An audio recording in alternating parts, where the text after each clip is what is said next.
जालन्यात धावत्या खासगी ट्रॅव्हल्सला भीषण आग. टायरच्या घर्षणामुळे आग लागल्याचा प्राथमिक अंदाज. 27 प्रवासी सुखरूप. जालना छत्रपती संभाजीनगर महामार्गावर बदनापूर तालुक्यातील शेलगाव जवळ घटना. जालना जिल्ह्यातील बदनापूर तालुक्यातील शेलगाव येथे जालना छत्रपती संभाजीनगर या मुख्य महामार्गावर धावत्या खासगी ट्रॅव्हल्सला अचानक भीषण आग लागल्याची धक्कादायक घटना आज पहाटे सुमारे 3 वाजेच्या सुमारास घडली. या आगीत ट्रॅव्हल्स पूर्णतः जळून खाक झाली असून सुदैवाने बसमधील 27 प्रवासी सुखरूप बचावले आहेत.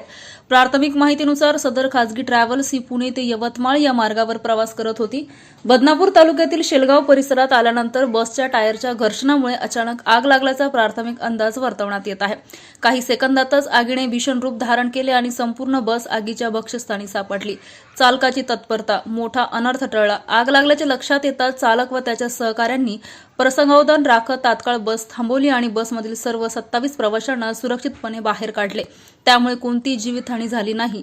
मात्र या आगीत ट्रॅव्हलचे मोठ्या प्रमाणात नुकसान झाले असून बस पूर्णतः जळून खाक झाली आहे. पोलीस व अग्निशमन दलाची तात्काळ धाव. या घटनेची माहिती मिळताच बदनापूर पोलीस ठाण्याचे पोलीस उपनिरीक्षक जयस्वाल तसेच कर्मचारी अब्दुल बारी शेख यांनी तात्काळ घटनास्थळी धाव घेतली. त्यांनी त्वरित अग्निशमन दलाला घटनेची माहिती दिली. माहिती मिळताच अग्निशमन दलाचे पथक घटनास्थळी दाखल झाले.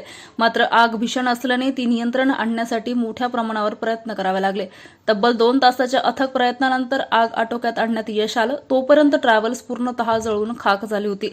महामार्गावरील वाहतूक काही काळ विस्कळीत. या आगीच्या घटनेमुळे जालना छत्रपती संभाजीनगर महामार्गावरील वाहतूक काही काळ विस्कळीत झाली होती. पोलिसांनी परिस्थिती नियंत्रणात आणत वाहतूक सुरळीत केली. दरम्यान या घटनेचा पुढील तपास बदनापूर पोलीस करत असून आग नेमकी कशामुळे लागली याचा सविस्तर तपास सुरू आहे.